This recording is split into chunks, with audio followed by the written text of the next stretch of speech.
Bodies float. That's the first thing you learn when you're pulling people from the water. The dead ones float after a few hours, bloated with gas, rising to the surface like terrible balloons. The living ones sink. The wounded ones thrash and panic and pull you under if you're not careful. And sometimes you can't tell which is which until you grab them and look into their eyes, or where their eyes used to be. I pulled 347 people from the water off Da Nang between 1970 and 1971. Saved maybe 200 of them. The rest died in my arms, or on the deck, or on the way to the hospital.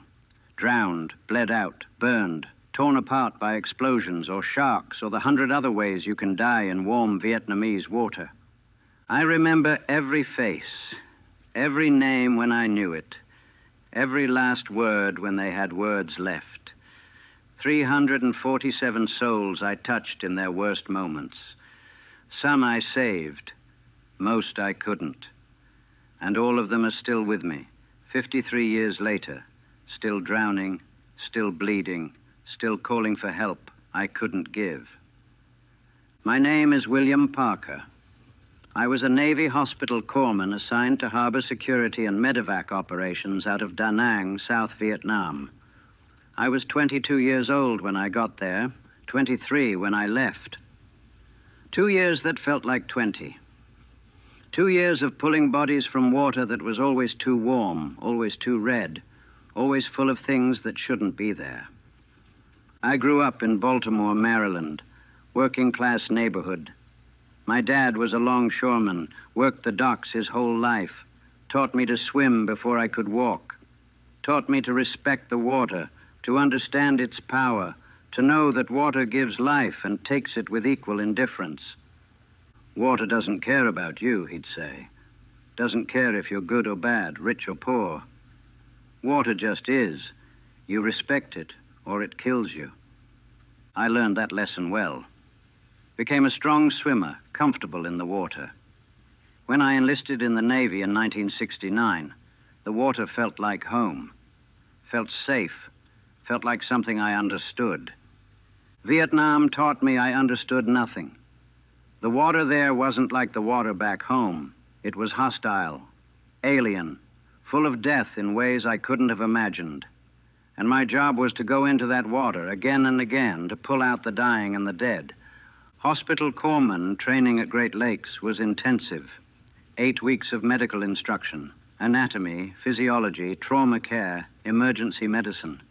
They taught us to save lives under impossible conditions, to work through exhaustion and fear, to prioritize the living over the dead, to make impossible choices about who gets care first and who has to wait. They didn't teach us what it feels like when the person waiting dies because you chose wrong. That lesson came later. I volunteered for combat medical training, wanted to be where I could make a difference, wanted to save lives, thought that was noble, heroic, important work. They assigned me to the Fleet Marine Force, corpsman who worked with Marines. Would have been attached to an infantry unit, running patrols, treating casualties under fire. But my swimming scores were exceptional, top of my class, so they changed my assignment. Harbor security and water rescue operations at Da Nang. Navy base, relatively safe, important work but not frontline combat. I was disappointed at first, wanted the infantry assignment, wanted the real war. Be careful what you wish for. That's another lesson I learned. I arrived in Da Nang in April 1970. The harbor was massive. Commercial port, military base, naval operations, all mixed together. Ships coming and going constantly. Patrol boats, supply vessels, amphibious craft, hospital ships. Thousands of sailors and Marines passing through. And all of them vulnerable to the 100 ways war finds you even in supposedly secure areas. Sappers swimming underwater to plant limpet mines on ships. Rockets and mortars hitting vessels in harbor, accidents, explosions, fires, collisions, combat casualties being evacuated from the field, men falling overboard, drowning in water they couldn't see through, weighted down by gear. The harbor was a meat grinder, just slower and quieter than the jungle. My unit was Harbor Security Detachment 3. Small team, 6 corpsmen, 4 divers, support staff. Our job was rapid response to any water emergency. Ship hit by a mine, we go in. Sailor falls overboard, we go in. Casualties being evacuated by water, we go in. Anything involving wounded or dead in or near the water, we were the first response. The team leader was Senior Chief Petty Officer James Sullivan from Boston. Career Navy, been doing this for 20 years. Hard man, but fair. Knew his job, kept us alive. Listen up, Sullivan told us new guys on our first day. This isn't like training. The water here is hostile. Visibility is shit. Currents are unpredictable. There's debris, there's fuel, there's chemicals, there's human waste. And there might be sappers, VC divers trying to sink our ships. So every time you go in, you assume you're going into a combat zone. You're armed, you're alert, and you're fast. Get in, get the casualty. Get out. Understand? We understood, or thought we did. But understanding intellectually is different from understanding experientially. The first time you dive into blood-warm water to grab a drowning man who's panicking and fighting you, who's pulling you under because he's so scared he can't think rationally, that's when you really understand what the job is. And the first time you pull up a body that's been in the water for days, bloated and decomposing, fish-eaten and unrecognizable, that's when you understand that sometimes you're not saving anyone. Sometimes you're just collecting remains, giving families something to bury, providing closure that feels more like cruelty. My first rescue was 3 days after I arrived. A Marine had fallen off a landing craft, full combat gear, went straight down. We got the call, responded in minutes. I went in with my dive partner, searched the murky water, found him on the bottom, 20 feet down. He was still alive, still struggling, but the weight was too much. He was drowning. I cut his gear away, grabbed him, brought him up, got him on the boat. He was unconscious, wasn't breathing. Started CPR, mouth to mouth, chest compressions. Sullivan was helping. We worked on him for 10 minutes, 15, 20. He came back, coughed up water, started breathing. We got him to the hospital.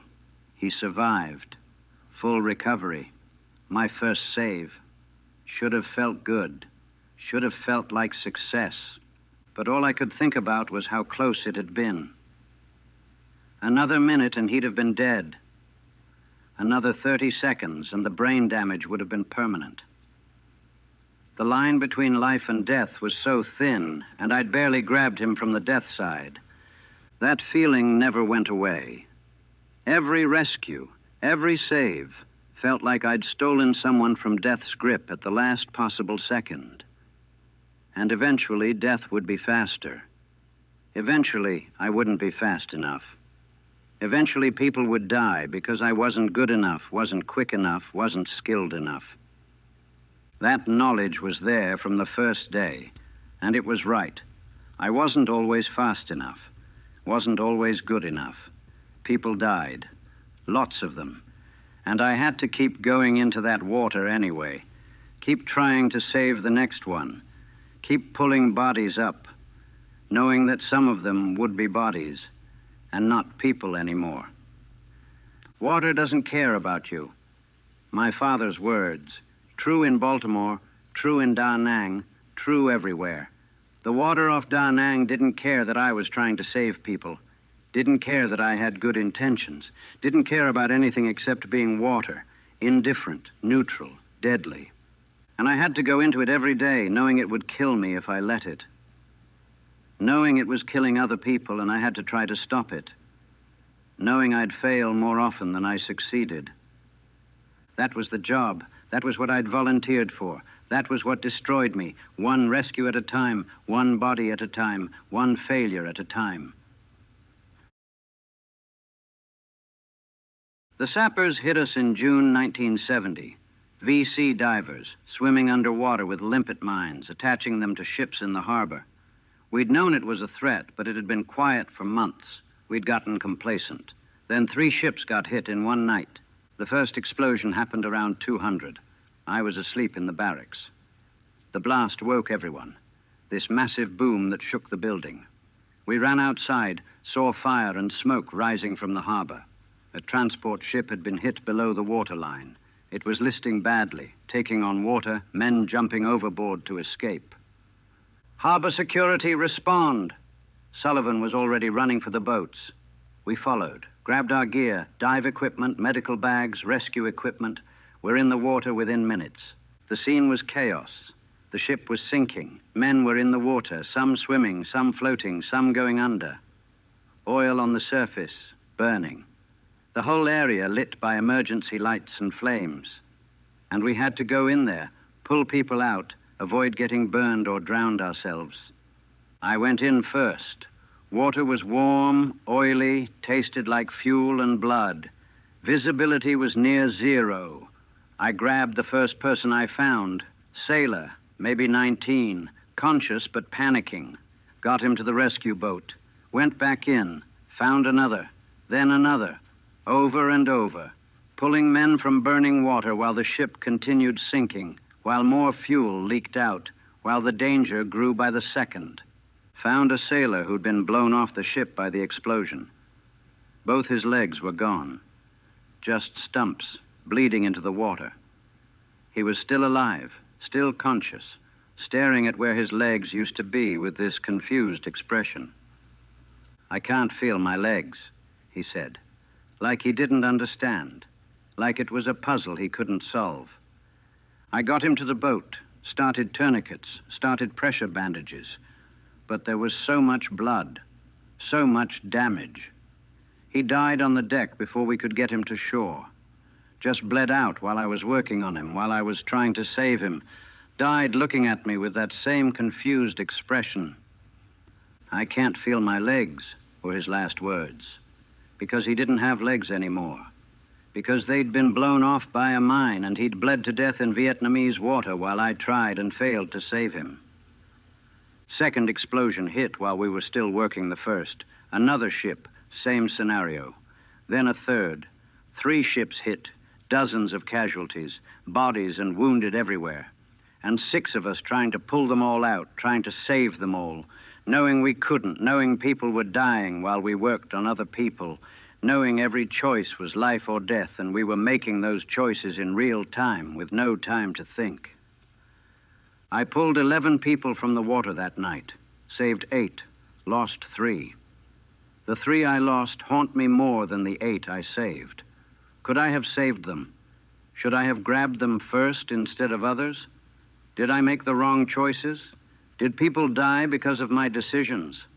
No answers, just questions, just guilt, just the knowledge that I'd done my best, and my best wasn't enough. The sapper attacks became regular, once a week, sometimes more. They'd swim into the harbor at night, plant mines, swim away, ships would explode, men would die, and we'd go in and pull out survivors and bodies, over and over, an endless cycle of explosion, rescue, death. In July, I pulled a sailor from the water who'd been burned over 90% of his body. Ship had caught fire. He'd jumped overboard to escape the flames. But the oil on the water was burning too. He'd traded one fire for another. His skin was black and red, peeling off in sheets. He was conscious, screaming. The pain must have been unimaginable. "Kill me," he begged. "Please, just kill me. I can't take it. Please." I couldn't. My job was to save lives, not end them. So I loaded him with morphine, got him to the boat, got him to the hospital. He died 3 days later. 3 days of agony that I'd prolonged. 3 days of suffering because I wouldn't grant his request. Was I right? Was keeping him alive 3 more days better than letting him die in the water? I don't know. I'll never know. But I hear him begging me to kill him every time I close my eyes. The sharks were another horror. Da Nang Harbor had sharks. Not great whites or anything movie monster-sized, but bull sharks, tiger sharks, big enough to kill. And they learned that explosions meant easy meals, bodies in the water, blood in the water, wounded men who couldn't fight back. I saw a man pulled under by a shark in August. We were responding to a rocket attack on a supply ship. This Marine was in the water, wounded but alive, swimming toward our boat, 20 feet away. Then he screamed, went under. The water turned red. He came back up, missing an arm, screaming. Went under again. Didn't come back up. We couldn't find his body. The shark had taken him down, deep, feeding. All we found was blood and pieces. Had to report him as missing, presumed dead. His family never got a body, just a telegram and a flag and the knowledge that their son had died somewhere in Vietnam. They didn't know he'd been eaten alive. They didn't need to know. Some truths are too horrible to share. In September, a helicopter crashed in the harbor. Mechanical failure, came down hard, rolled over, sank within seconds. 5 crew aboard. We got there fast, dove in, searched the wreckage. Found 3 alive, trapped in the submerged helicopter. Got them out. Found 2 dead. Left them in the wreckage because we couldn't get them out without risking the living. Came back later with cutting tools, retrieved the bodies. They'd been underwater for 6 hours. Had to put them in body bags and transport them. The smell, the appearance, the decay that happens fast in warm water, it was terrible. But their families deserved bodies, deserved to bury their sons. So we did the work nobody else wanted to do. That was part of the job, too. Not just saving the living, recovering the dead, giving them dignity in death, making sure families had closure. It wasn't glamorous, wasn't heroic, just necessary, and someone had to do it. My dive partner, Petty Officer Marcus Thompson from Chicago, couldn't handle it anymore in October. We just pulled a body from the water, sailor who'd been missing for 3 days. The body was decomposed, barely recognizable as human. Fish had been at it. The face was gone, hands gone, just a torso and legs, bloated and rotting. We got it onto the boat. Marcus threw up. Then he started crying. Just broke down completely. "I can't do this anymore," he sobbed. "I can't keep pulling dead people from the water. I can't keep trying to save people who are already dead. I can't do it." Sullivan tried to calm him down, but Marcus was done. They evacuated him the next day. Psychiatric casualty. Never saw him again. Hope he found peace. Hope he got help. Hope he's not still seeing those bodies like I am. His replacement lasted 2 weeks. Then his replacement lasted a month. The turnover was constant. This job broke people, broke them physically and mentally, broke their ability to sleep, to eat, to function, broke their faith that life meant anything when it could be snuffed out so randomly and so permanently.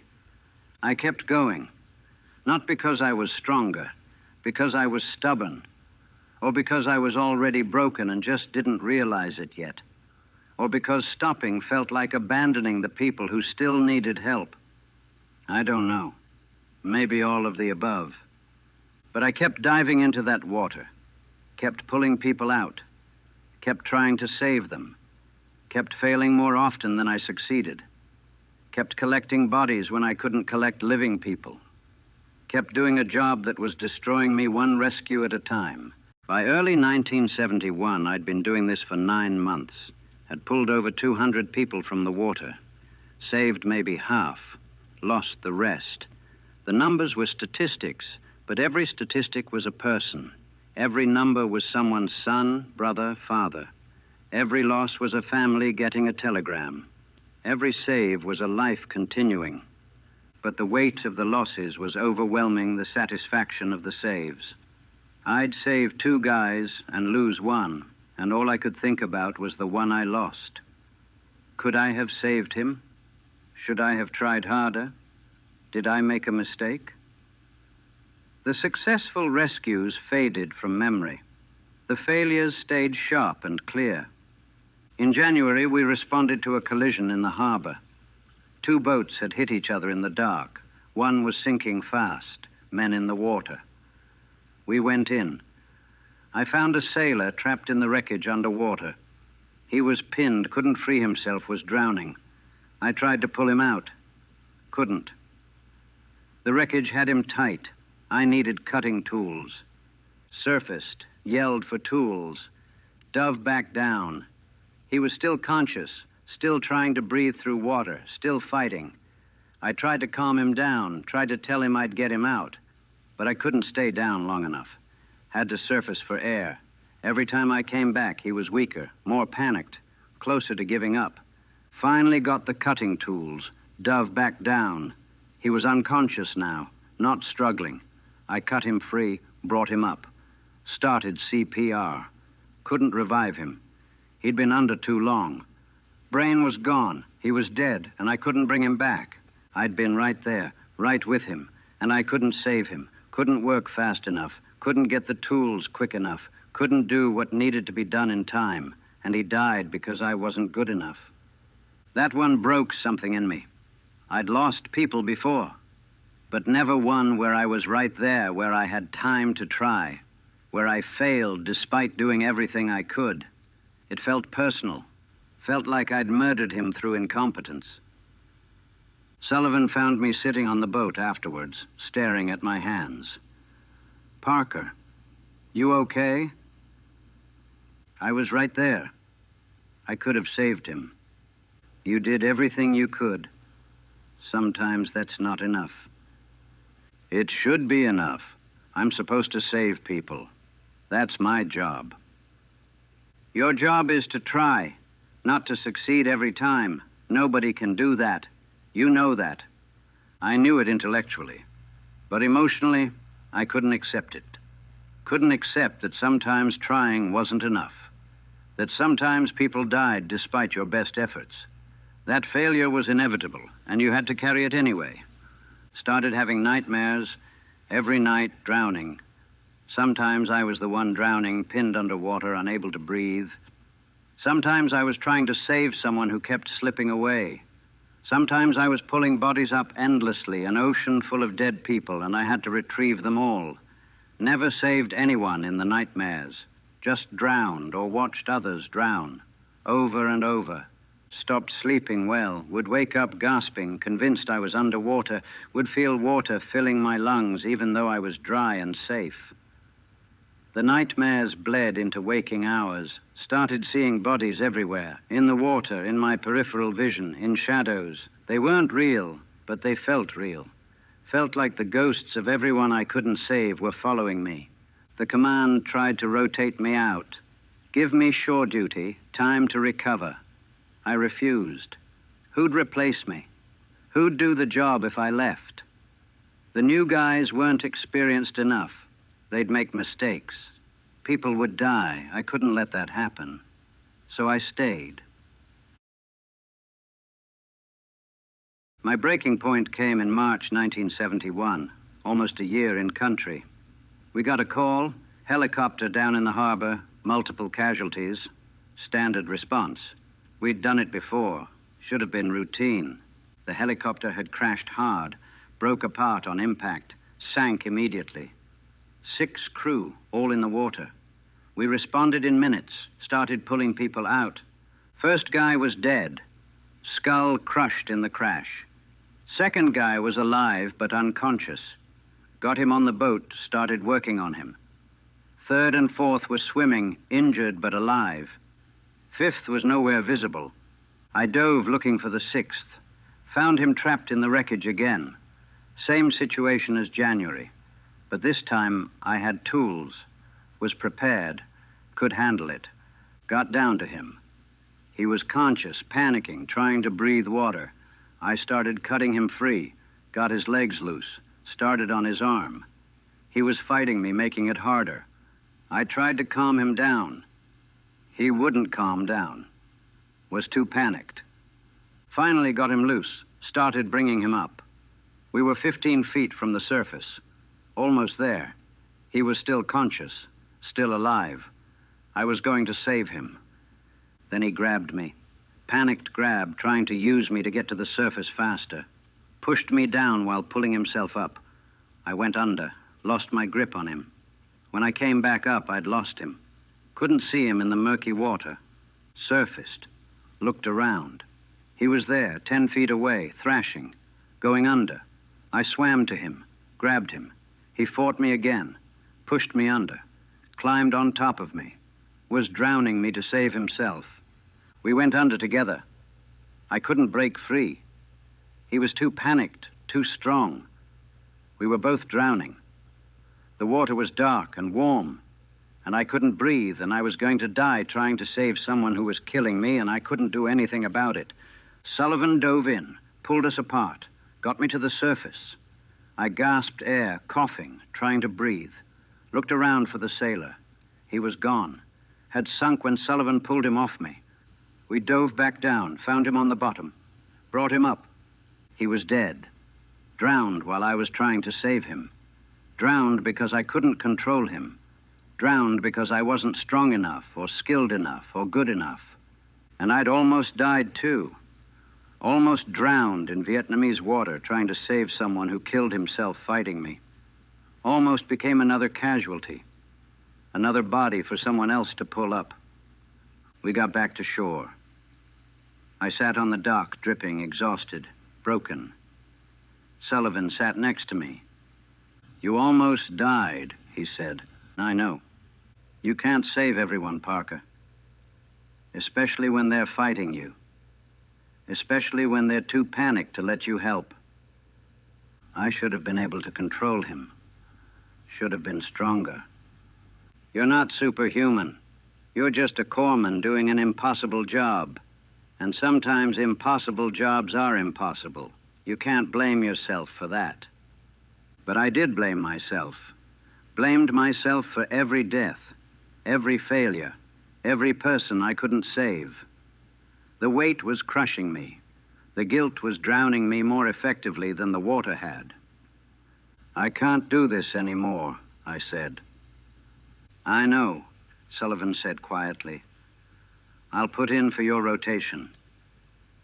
You've done enough. I'd done enough, but not enough to save everyone. Not enough to make the deaths stop.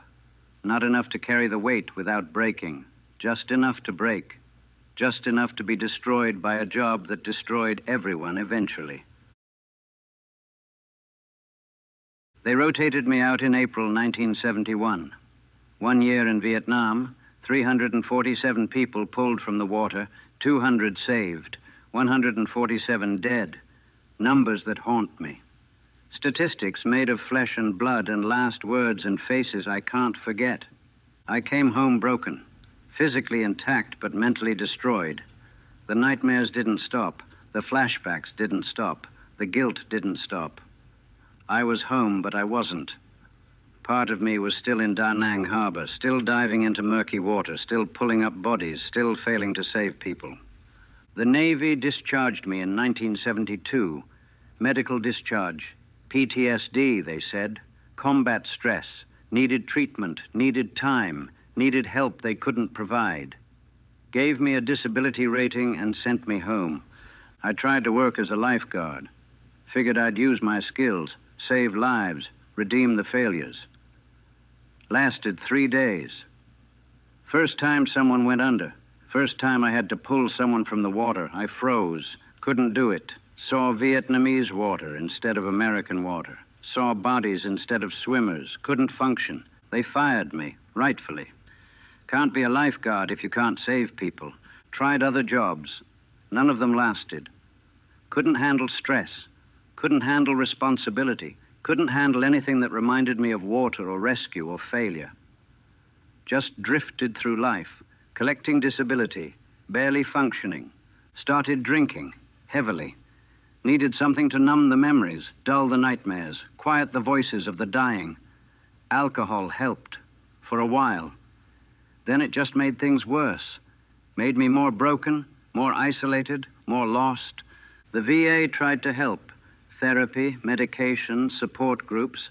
Some of it helped, some of it didn't. The therapists meant well, but they didn't understand. Didn't know what it was like to pull a 19-year-old from burning water and watch him bleed out in your hands. Didn't know what it was like to choose who to save first and know that your choice meant someone else died. Didn't know what it was like to fail despite doing everything right. I met other corpsmen through the VA, combat medics, field corpsmen, hospital staff. We shared a particular kind of trauma, the trauma of being responsible for lives we couldn't always save. The trauma of medical training that taught us how to save people but couldn't teach us how to handle failing to save them. I saved 30 guys, one corpsman told me. Lost 12. And all I think about are the 12. The 30 don't matter. Just the 12 I couldn't save. The ones who died because I wasn't good enough. We all nodded. All felt the same. The saves didn't count. Only the failures counted. Only the ones we lost. Only the weight of inadequacy and guilt and knowing that maybe, possibly, if we'd been better, they'd still be alive. I never married, couldn't. The nightmares were too intense, the flashbacks too frequent, the drinking too heavy. What kind of life could I offer anyone? What kind of partner would I be? Better to be alone. Better not to inflict myself on anyone else. I'm 75 years old now. The war ended 53 years ago. But I'm still pulling bodies from Vietnamese water, still trying to save people I couldn't save then, still drowning in guilt and failure and the weight of 147 deaths. People thank me for my service sometimes. Tell me I'm a hero. Tell me I saved lives. And I want to tell them about the ones I didn't save, about the sailor who begged me to kill him, about the Marine who got eaten by sharks, about the man who drowned while I tried to save him, about all the failures that outweigh the successes. But I don't.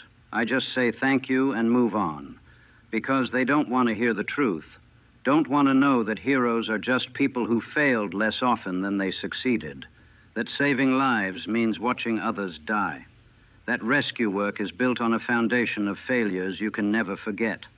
Bodies float. That's what I learned.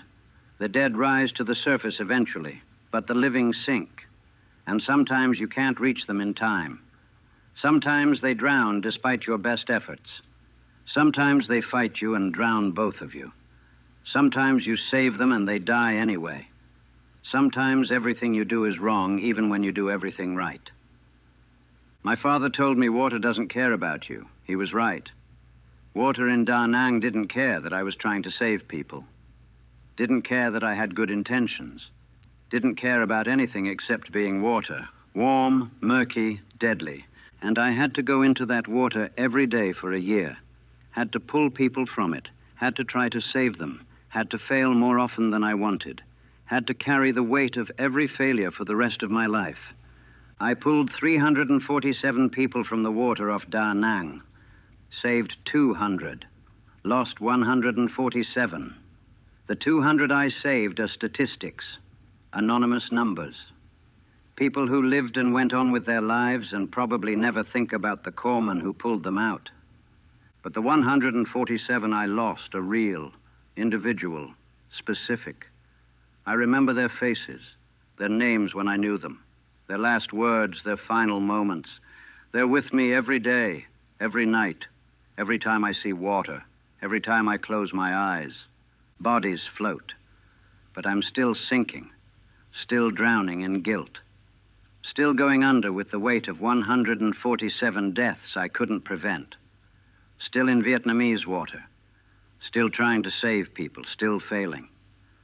The war ended decades ago, but I'm still there, still in Da Nang Harbor, still diving into murky water, still pulling up bodies, still watching people die despite my best efforts, still drowning, and nobody can save me because the water doesn't care, never cared, never will, and I'm too far under to reach anymore.